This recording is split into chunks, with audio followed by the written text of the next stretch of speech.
Hi, Hayley. Thanks so much for coming on the podcast. It's really good to talk to you. Thanks for having me. Okay, so first question as always, what is the hardest change that's happened to you in your life? So I think it's a really interesting question because we're always changing and there's loads of things that people go through and different evolutions of themselves, I guess is the best way to put it. But I'm going to focus on working from home because for me, this was a huge change. And obviously, most of us were kind of forced into it with the pandemic, and businesses had just gone through an amazing amount of change in a short period of time through no fault of their own. And I was very much one of those people where I love going meeting people for coffee or cake or like being in the office and part of that team spirit and the person that's organizing the drinks down the pub or the burgers and the pizza nights and that sort of thing. And then to be forced into a situation where suddenly I was doing interviews on Teams and Zoom, which is mad to think because now it's like the norm, but back then I was like, oh, how am I going to do this? I used to very much talk to people, look at their mannerisms. You get so much from people's body language, and that's suddenly forced into interviewing for some really senior roles from my bedroom, and it was just a mad time for me.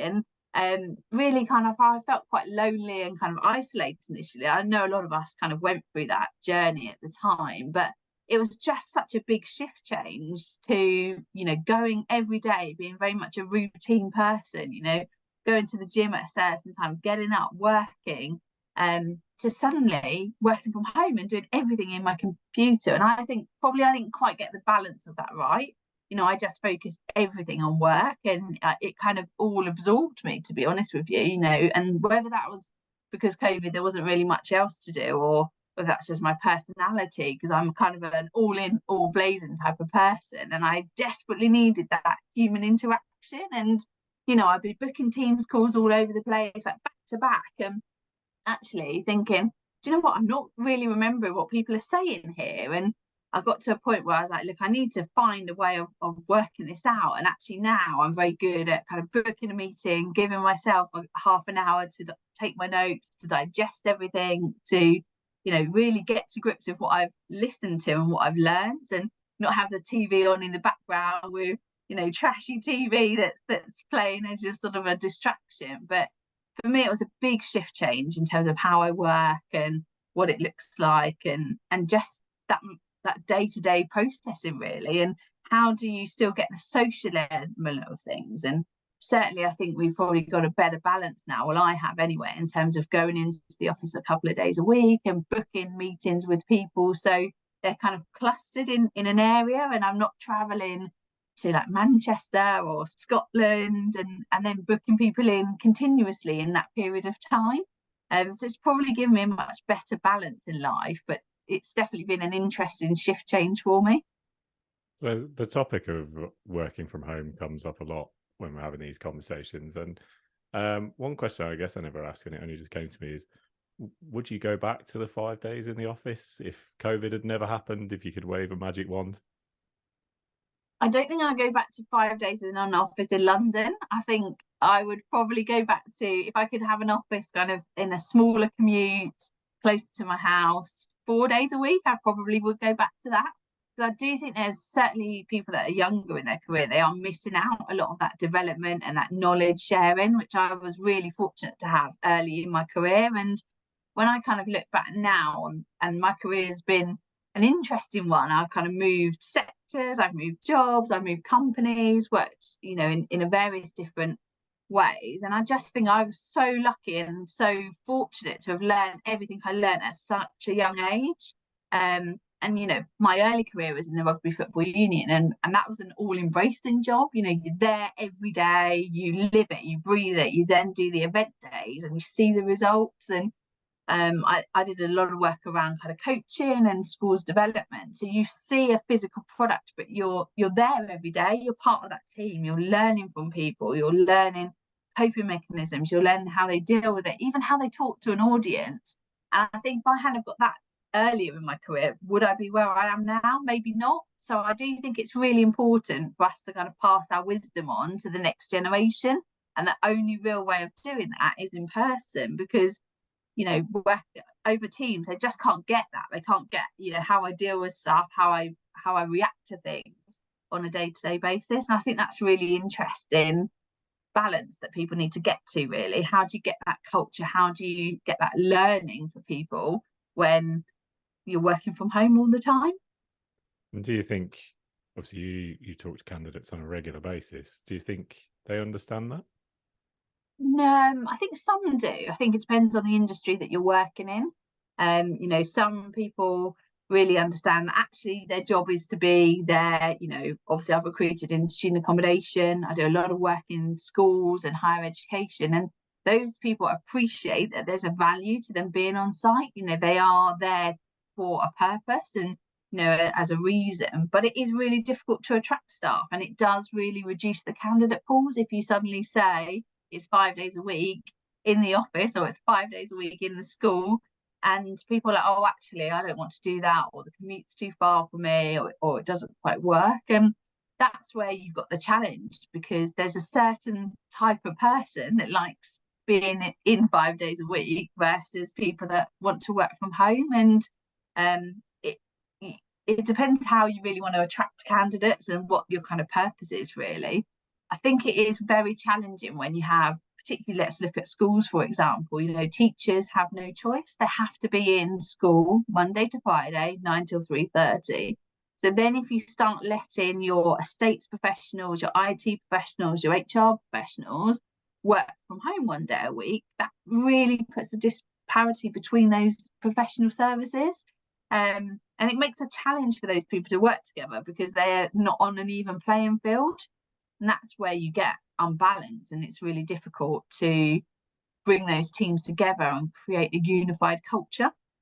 Do you think that's sort of a barrier? Because, you know, in my opinion, there's no more important sector than obviously education to get great talent to people to work in. Do you think that's putting people off, maybe at an early stage, maybe not teachers, because I think, you know, if you that's certainly a career choice, but you know, is it putting people off, say, going to work for a multi-academy trust or for an individual school if they're having to go in every day? Is that a barrier to getting great talent into the sector? Yeah, it's a barrier for professional services talent, because the challenge, they've got hundreds of opportunities. You know, at the moment it's a market that none of us have seen before, where there's more jobs than there are candidates, and, you know, everybody is looking for that great person, and everybody is looking for somebody that's going to make a big impact to their business and make a real difference. And when you're looking for things like IT directors, for example, you know, IT directors in a school are critical because they make the school work. You know, technology is such a big part of the curriculum now, whereas they may be getting offers from other companies where they're working from home pretty much all the time, and they don't want to make that transition back in. What I have found is that it does really show the type of people, and the people that work well in the education are people that are motivated and have that social purpose. And generally those people want to be in and see the results day to day. So it does help you eliminate people earlier on that maybe won't be a long-term fit.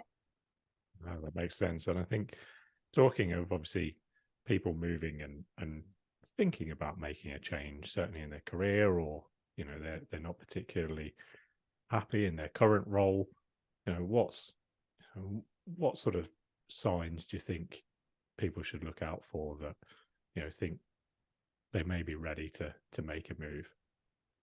I think it can often take 6 months to a year for people to be ready to make that jump to move. You know, it's a big life-changing decision, and it can impact you in so many ways. You know, most of us spend more of our time at work than we do anything else at the moment.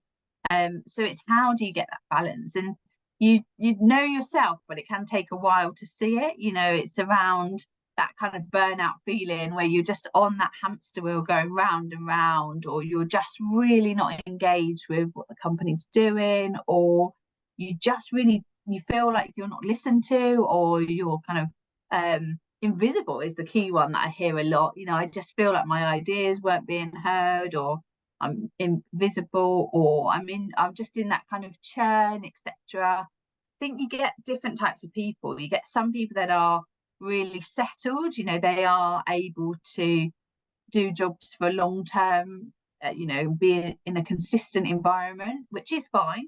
But then you also get some people that are really motivated. They're always looking for new challenges. They're looking for new opportunities. There's some people that, they're a couple of years in a job and that's right for them, and there's other people where, it's a much longer term journey. I've always been fortunate in my career. So I've had fairly long stints in companies, but I've had multiple roles or lots of different things. So somebody actually once described my brain as a butterfly effect. So I've got lots of things going on at any one time, and I can never just settle in one area. And I think for me, actually, I do lots of other things outside of work, and I think that's a really interesting development for people. So, getting exposure through being a school governor, through being a non-executive director, through being a trustee, actually can really enhance your career offering. It really develops you. It gives you skill sets that you may not get in the workplace and gives people another avenue.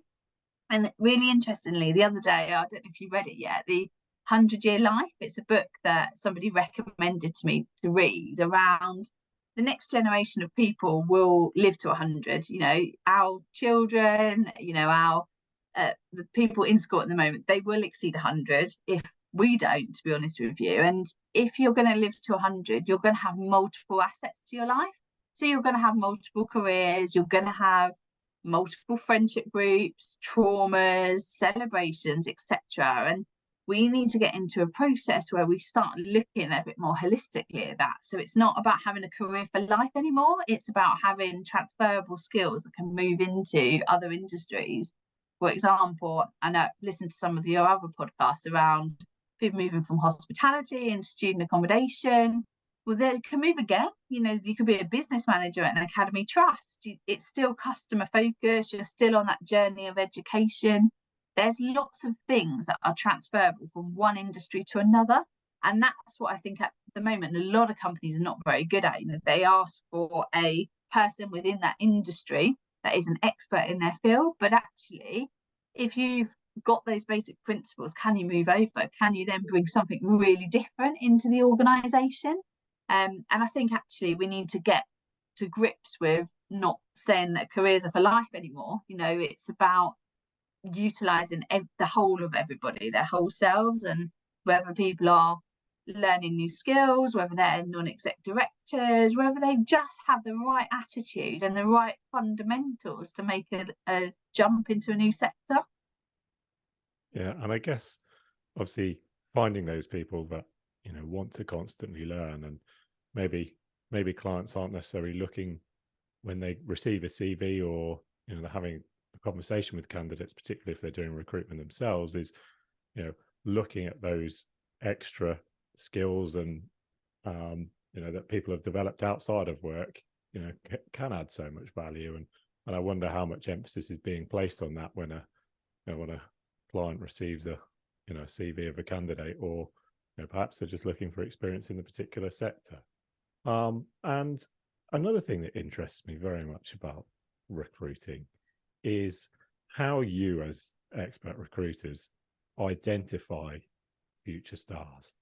How do you see people out there and think they're on a great trajectory, they're doing everything that they should be doing in their career? How do you find those people?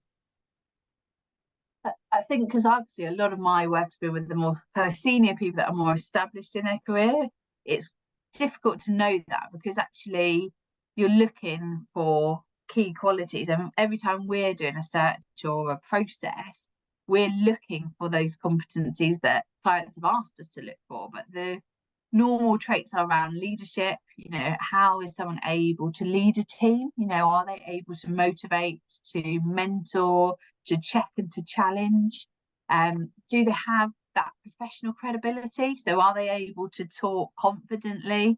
Are they able to give you examples of things that they have personally delivered, and projects and innovation that they may have delivered as part of their organisation throughout their career?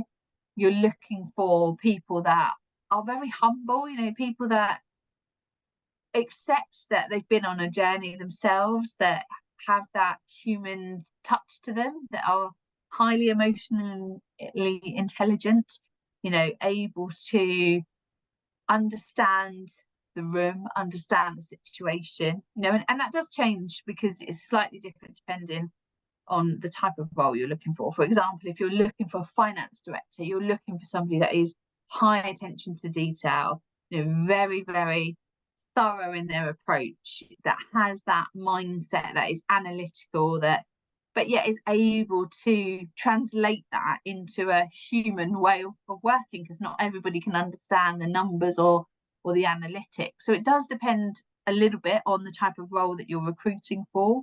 It does depend a little bit on who you're working with as well. And you know, over my career, I've been really fortunate to do some really interesting things with psychometrics.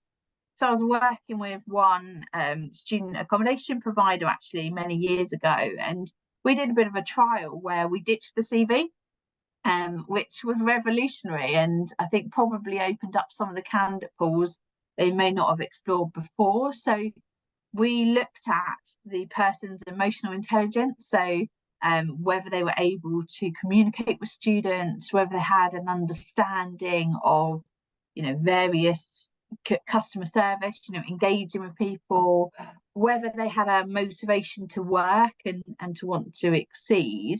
And it was interesting, the results of that, because people were hired from some less traditional backgrounds. You know, this was early days of student accommodation, before people were looking at kind of retail as a pool of candidates. And actually somebody came from retail, somebody came from a caravan park, somebody came from a cruise ship, somebody came from a school, somebody came from a bingo centre. So it was, you probably wouldn't have looked at their CVs had you've been presented with a CV. And this is something I've been wondering for a while, really, whether actually how important CVs are going to be in the longer term of recruiting as the talent pools become more niche, and is it more relevant? Because a lot of the work I do is I meet candidates, I have, you know, a good couple of hours with them, I get to explore their motivations, their push and pull factors, you know, what are their drivers for applying for certain roles or for looking at certain career opportunities. And then I articulate that back to the hiring manager, you know, to the client. And I always think to myself, do they actually read the CV, or are they just listening to what I've had to say about somebody? And I think it will be an interesting evolution over the next 5 to 10 years, certainly as you sort of see more video content, you know, social media gets more and more important in our everyday lives. Will that mean that the CV is redundant? And it's something that I've been thinking about for a long time, but I don't have the answer to it just yet. I guess alongside that then, so another thing I'm interested in is about recruitment processes.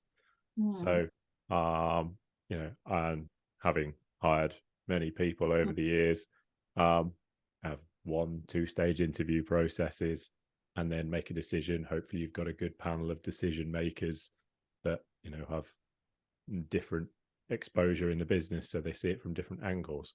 But how we're talking about how you identify all those skills that you've just talked about, other than an interview and obviously the psychometrics, how can we establish that candidate is right for that role? Particularly, you know, when, again, going back to many interviews where we ask people to give examples of, give me an example of when you have done such and such, other than asking them to use their memory to find that, you know, often it's a test of memory, and not everybody performs well in that. But other than interview, what other techniques can we use to try and find the best candidates for the best fit?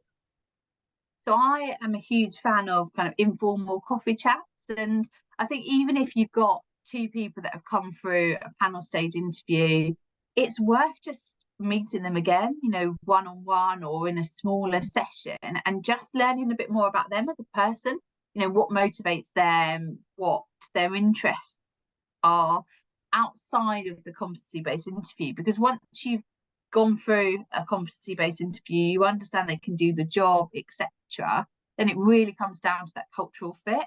And actually, sometimes just having a phone call with a candidate, and if you're in between two people, you can't decide which one's going to work better, just get to know them. They're human at the end of the day. And I think people often forget that interviews are a two-way process.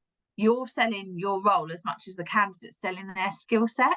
So it should be conversational. There should be an opportunity either before a panel or after a panel for you to have a coffee, to walk around a campus, to walk around a building, just that, getting to know somebody and just asking them about their family, what they're interested in, the sort of human questions that you would ask on a normal day-to-day basis can give you so much more than, can you give me an example of this?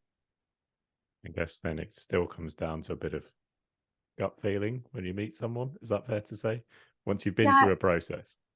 I think if you have run the process, properly, and you have assessed people from the off, you've been fair in terms of how you've got those people to the first stage, whether you've used a recruitment partner, whether you've done it yourself, then you've sort of checked and challenged as much as you can. You have to manage the risk because it's expensive to recruit. If you're using a partner, there's a cost element to that. But then once you bring somebody in, it takes 6 months for someone to have an impact on a business. So it's about actually you've had to invest in them, equipment, training, time, resource, and you've got to get it right. And it's not good for anybody, either you as the hiring manager or you as the candidate, if it's the wrong hire for people. And we've all seen that happen, or we've been in that position where we've taken a job and it wasn't necessarily what it said on the tin. So it's about being as transparent as early on in the process as possible and doing as much as you can to meet with that person, to show your vision, to show your strategy, to understand how they would be able to input into that and what that looks like, and just being as human as possible. At the end of the day, we are all human beings. We are all able to work together or not work together in the case may be, but actually really putting the effort in. And I think, for me, there's no problem in it being a slightly longer process sometimes if that's going to be the right hire and it's the right appointment. But I think you've got to get that process right, because if you're having 10 stages, it's too much. If you're having 5 stages, it's probably too much. If you have 3 sensible stages, that is probably about right, with opportunity to meet different stakeholders, to check credentials, etc. And then the referencing side is quite important, particularly in the education sector as well, because actually just understanding, people have different challenges and different ways of working, and if you can try and understand that from their previous employer, it can make the onboarding a little bit smoother. And that probably does bring us on to our next topic, really, that onboarding piece. And you and I have worked together for a number of years. We've seen it work and not work, haven't we? So I think that getting that onboarding is absolutely crucial. You need to be able to give people the opportunity to meet with different stakeholders within the business, to start to understand the business, but also start to bring things on themselves. And most people need sort of 60 days to digest the business, to understand the individuals, how everybody works out, to have a bit of time outside of the office environment or outside of Teams calls to get to know each other on that more personal level, and actually have a plan and realize that a new hire is going to take 60 days plus to make an impact into your business. I wonder if what we were talking about earlier around working from home impacts people's onboarding experience. Yeah, I think it's definitely changed. And I think some of what we saw in COVID, when everyone was just learning and it was all on Teams. And interestingly enough, if you kind of look, certainly through some of the people I saw making big moves in that period, they're no longer with the businesses, or they are starting to look now. So it does make you think whether or not that completely remote onboarding works. I think you need a balance of stuff, and you also need to be able to understand that people need time to digest the information or the training that you're giving them. So there's no point doing all your training in week 1 and then never looking at that until 6 months later when they need to do that. It's better to do it in digestible sizes so people really feel that they're learning, but they're also getting that exposure to the team and, you know, listening and learning where they can. I think it's some great practical advice there. I wanted to talk about, obviously you're recruiting into the education sector. Um, Mhm. what do you see as the biggest changes happening, maybe from a people point of view or from an overall point of view, but what do you see the biggest sort of changes that have recently happened or are going through at the moment in the education sector? I think the education sector is always changing. It definitely hasn't sat still for the last 10 years that I've been involved, but each sector has its own challenges at the moment, you know, and one of the big issues is around talent attraction, and what we sort of what we touched on earlier, this idea of flexibility, working from home. There's a huge drive across equality and diversity and bringing diverse hires into the sector. And I think that's really important, because if you look at the populations of universities, of schools, of you know, FE colleges, they are so diverse now, and there are so many different people that are embracing that, and you've got this huge opportunity to really reflect that in the leadership teams and what that looks like. And for me, I think that's really exciting. I think that that will bring another level of change to the education sector, and that's diversity across their governance, their boardrooms, their trusts, their, you know, their senior hires. And I was reading something the other day that, and I'm school governor, so it's just something I kind of have a passion for on the side. I found it really interesting and insightful to kind of sit on the other side of the fence, really. And I was reading something the other day, a statistic published, and 5% of school governors and trustees are under the age of 40. How mad is that? That's crazy. Absolutely crazy, when there's so many people that are in their careers, that have children, that have families, that don't even know these opportunities exist, that could really be helping them developing their career, you know, getting exposure into recruiting head teachers or looking at policies and procedures. You wouldn't necessarily get that in the workplace. You know, if you're a trustee or a NED of a board and you're shadowing some people that are, you know, really profound in their careers and they're really established, and you never get that exposure to them in the workplace. Maybe this is a call to action. Everybody under Yeah. 40, you know, Go and go and get be a school some governor. experience. Well, start with the governor and then look at kind of broader trustees. You know, there's opportunities. Student unions are always looking for non-executive directors. Universities often are looking for people. Local libraries are looking for people. It's just, I just think, for me, it really has opened my eyes. Go and get that volunteering experience. It's not that much time to give, but it just gives you so much more. And interestingly, now I've started talking to a lot of people, and they've really developed in their careers from getting that additional exposure.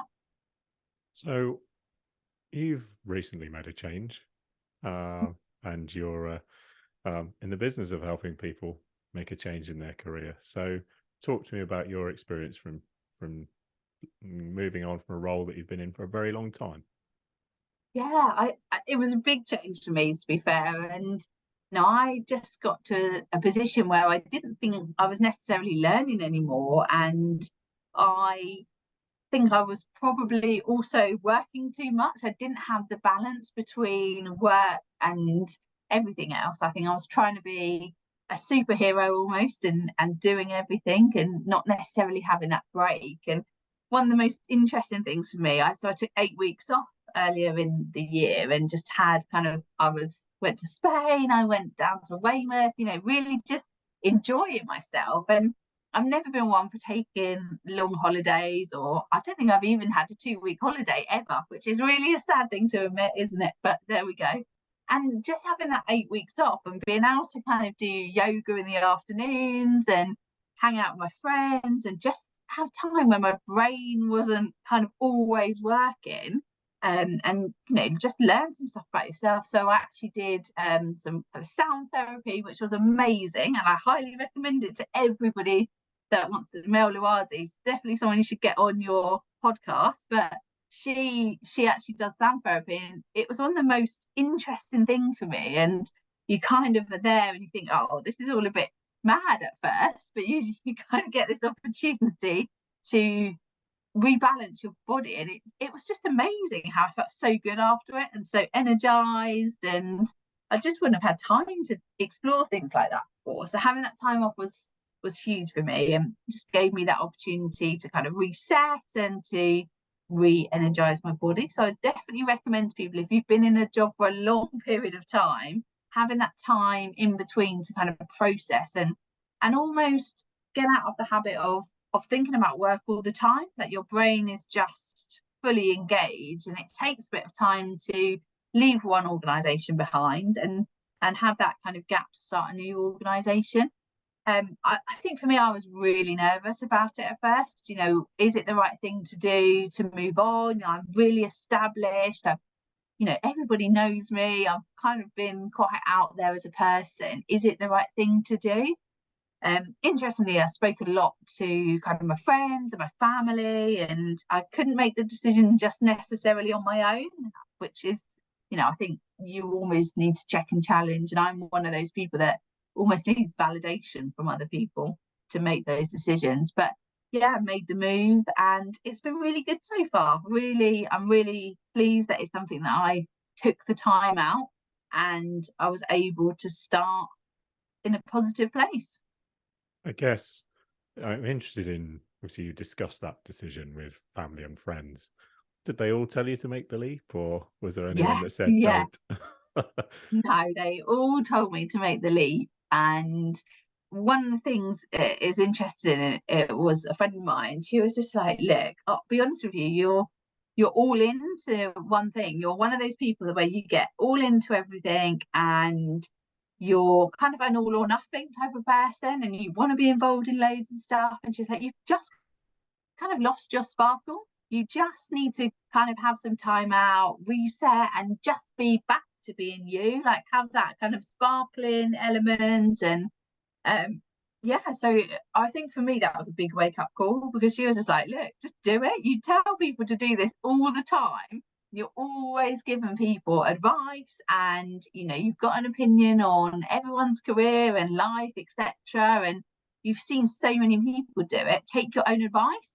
And I think that was a big wake up call for me. Just listen to yourself and listen to your own advice.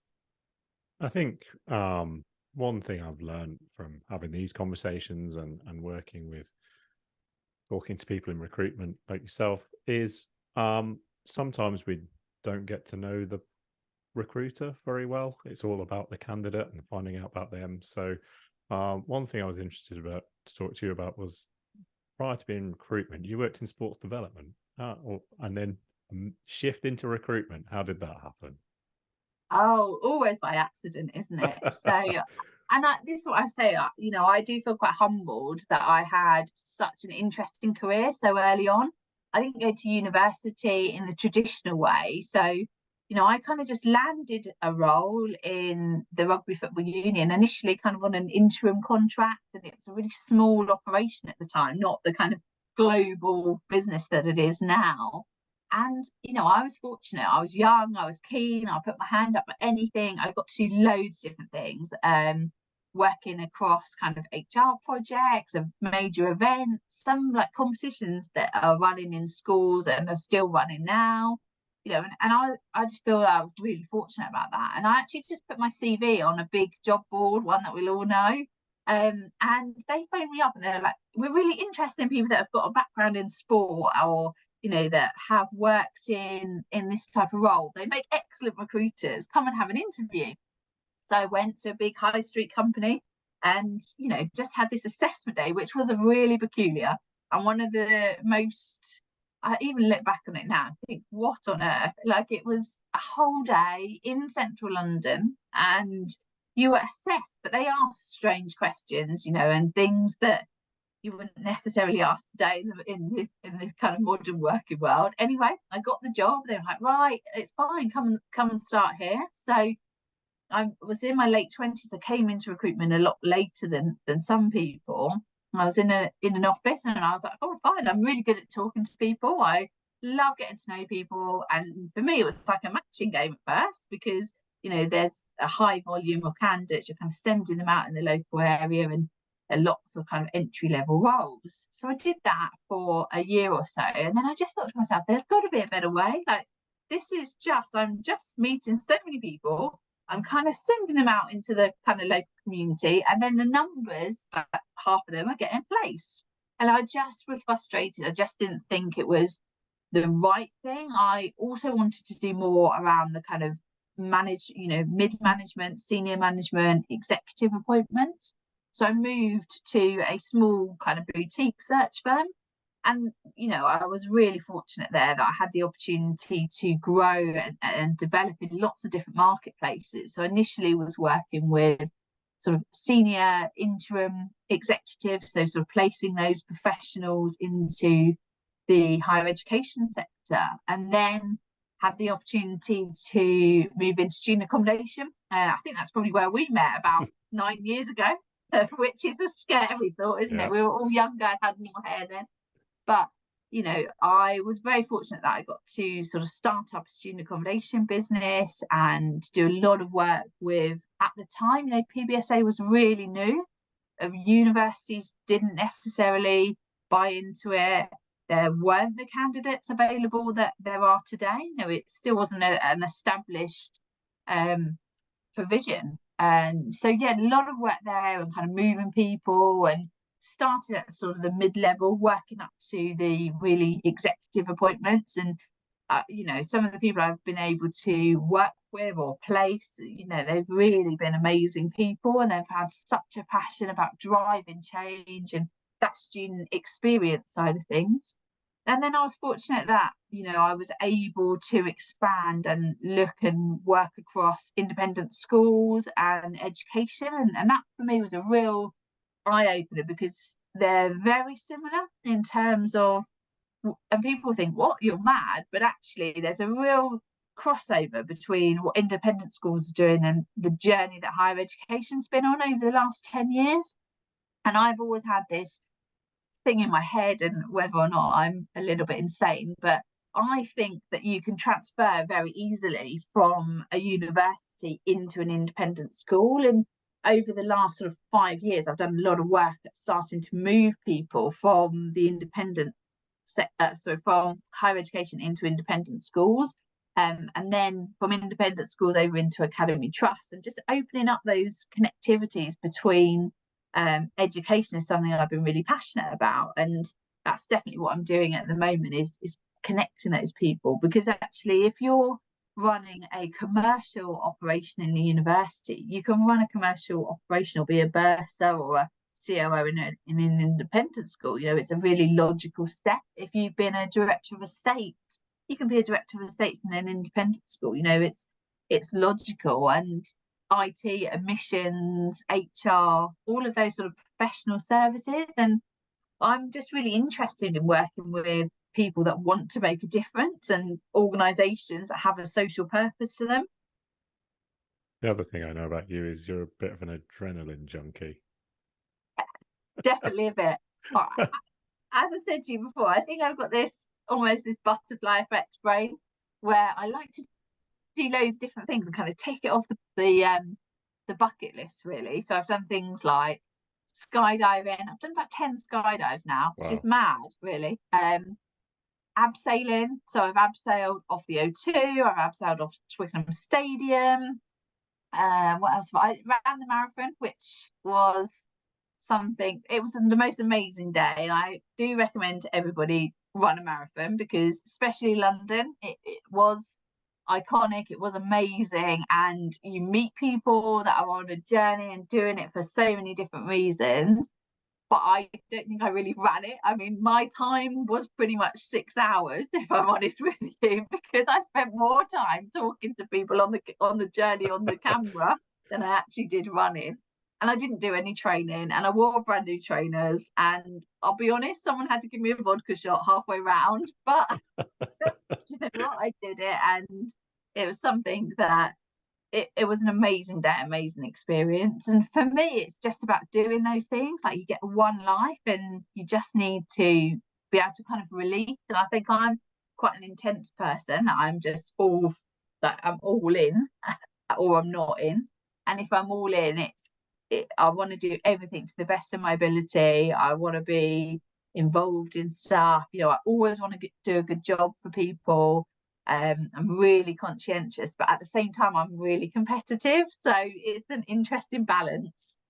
Yeah, I think it's definitely worth, people thinking about, and maybe talking from personal experience. It goes back again to my favorite topic, I think, at the moment, which is working from home and that life and that work-life balance. I think it's too easy to get into a routine of, I do this, then I go into my home office, if you've got one, or spare bedroom or wherever you tend to work from, and do that. I'm home and do that, and you do it day in, day out. And I think everybody's got to have a release somewhere. Maybe not abseiling off the O2. I'm not sure that's on my bucket list, but Definitely. If you could change one thing about the recruitment industry, what would it be? I think it'd be the reputation, because actually there's a lot of people that are very good recruiters and really have a passion for what they're doing. You know, it's all about making sure it's a right fit, a longer term appointment.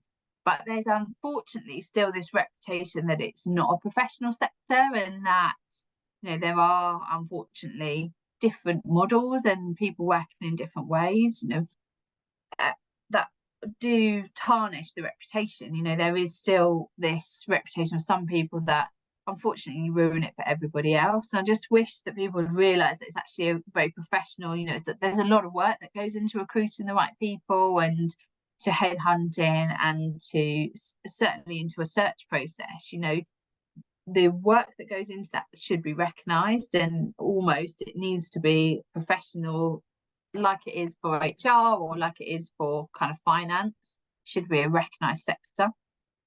Yeah, I think one thing I've always found unusual about the recruitment sector is you put in all of that work, and if you're not on a retained basis, then you're not getting paid until you've been successful at the end. I mean, personally, I wouldn't work on a non-retained No, basis, because actually that's not really commitment from the. We've all been burnt, you know, where they're yeah. using multiple recruiters, you're getting mixed messages into the marketplace.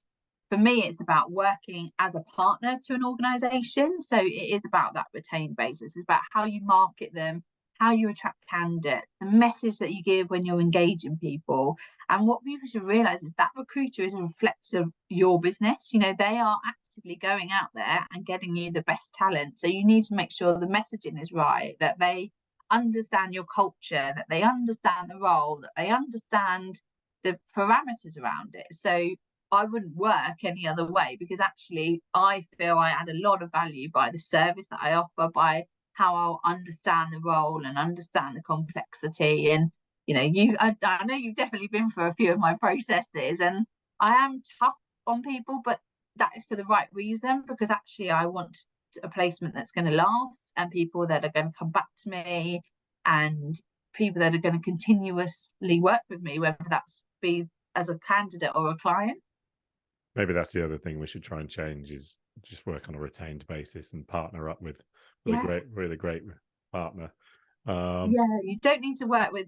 One thing I've definitely learned is you don't need to work with everybody, and what you need to do is work with people that have the same moral compass as you, the same values as you, and organizations that you can build up that trust, because actually that's of benefit to getting great hires. I want to talk about values. Now that seems to be coming up a lot, where whether it be Gen Z or even just the people out there in the market at the moment looking for roles are looking for organizations that fit their values. Are you seeing an increase in that? And are organizations doing enough to put their values out there enough and attract people based on that? Yeah, I think it's hugely important. I think we've definitely seen a shift change in people working for organizations that fit them, and whether that's through their culture, whether that's through their values, it's all about that you know, almost like a puzzle piece, isn't it, where it connects together and forming the whole puzzle. And values are something that I don't think they should be plastered around the wall, and you know, that just come up with a few random words that nobody buys into. It should be something, and if there's less, that's better, isn't it, in some ways, because it should be ingrained in your culture. It should be completely visible to people. So through their first interaction with you, whether that's, you know, through a social platform, for a website, whether that's through communication, every touch point should reflect those values, and they should really go beyond one individual. They're about the whole company, the whole culture. And I think people are asking those questions more and more. You know, people are asking around, you know, what their social purpose is, what their environmental status is. And you're seeing a lot more companies giving days off now for charitable and volunteering work. And I think that's a big shift change. I think it will be interesting to see what happens over the next couple of years, really, as the talent pools continue to narrow. Do people look outside the box? Do they hire less people that are just more ingrained to their business? And that it will be an interesting couple of years. It's something that's quite new at the moment, so we'll see how it all pans out. The other thing I've seen people talking about, obviously there was the trial that went on recently, was the 4-day week. I don't know if you know any organizations or have worked with any that are trialing that, but how do you see that sort of panning out in the future in terms of allowing people to work 4 days a week? It's difficult because obviously I've been working in education, which is very much Monday to Friday, 5 days a week. So I haven't got any direct exposure on that, but I have seen people being more flexible in terms of you know, working reduced hours or shorter days on Fridays and stuff like that, where they're able to give people more time with their families, more time on social activities, and it's had a positive impact. I don't know how it's going to affect education, because it's very difficult when everything does pretty much happen Monday to Friday. You know, you need the people, and certainly the leadership teams, in on those days. And I don't see them going to a 4-day a week in a school anytime soon. So I don't know if it'll have the same impact in that sector. No, I don't know as a parent whether I'd be too keen on them going 4-day week. There is an independent school at the moment which is trialing 2 days a week where the children work from home. Oh, wow. And they do online learning, and they have 3 days. I don't know how that's going down on the kind of impact, but it's definitely, I've seen they're trialing it for the next kind of term. And let's see if that actually works. I guess it's teaching them, as we talked about, the skills and how to manage your time and life effectively. But I mean, I've struggled enough to learn in school, let alone working from home to learn. I don't think it will necessarily work for everybody.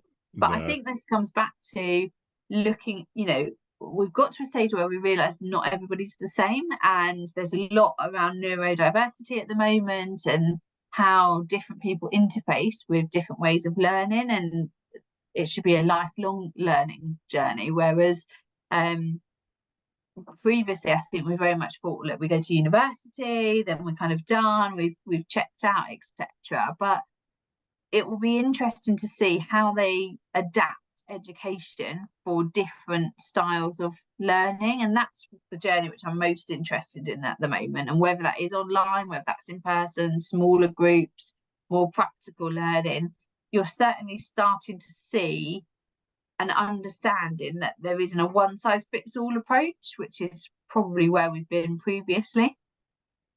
And now we've come to the point of quick fire round questions. So if you could change one thing about the world, what would it be? Wow, what a difficult one. I don't know, really, to be honest with you. I think I'll probably have a bit more sunshine, because everybody, well, certainly in England, everyone is happier and more engaged and more likely to have a chat with you when the sun is shining. I definitely concur with that. And what advice would you give to someone who wants to change their direction but doesn't know where to start? I would say start talking to people. The more you open up to people, the more you talk, you'll be surprised how many people are in your network that have an opportunity, or, you know, that will know somebody that can put you in touch with somebody. But if you just keep that quite internalized and you're just thinking it to yourself, you're never going to make that change. You just got to start opening up and talking to people. Right. And what's going to be your next big change? I guess you've just had one, but what's going to be the next big change? I think I'm going to stay settled for a little while. Well, you say that, but as I said to you, I'll always find something to keep myself occupied. I'm quite a busy person. But for now, I just want to settle down, get myself up and running in a new company. Well, maybe I should have asked you that question a little while ago. Yeah. And lastly, we always ask the current guest to recommend someone to come on to the podcast. A guest you could recommend that we could have another interesting conversation with. Who would you recommend that I speak to? So I think you should speak to Mel Luazu, who she also runs podcasts, but she does a lot around kind of leadership development within higher education. She's worked with a lot of student accommodation teams as well. She's really interested in how she made the jump from being a director into having her own business, and that evolution that she's gone on through that. I think it's worth you talking to Melissa as well. So Melissa, who was at UCL for a long time, she has moved to the University of Kent as the Deputy Director of Commercial Services, but she's also a non-executive director of Cuba, and I think you'd have some really interesting conversations with her and her journey, and ask her about her TV game shows, because that is always an exciting topic. That does sound it. Yeah, it sounds. Thanks for that. We'll certainly reach out to both of them and see if we can have some more conversations. Thanks, Hayley. It's been a really great conversation. I think we got some really good practical advice, both for candidates and for organisations, and we got to learn about you, which was really good. And we'll be interested to hear about what you've abseiled off next, or how many more times you jumped out of a plane. But I really wanted to get you on the podcast because your knowledge and experience of education and recruitment sector, and I think you've got a bit of a different take on it to some people I talk to. So just want to say thanks very much for joining me. Thank you for having me. It's been good.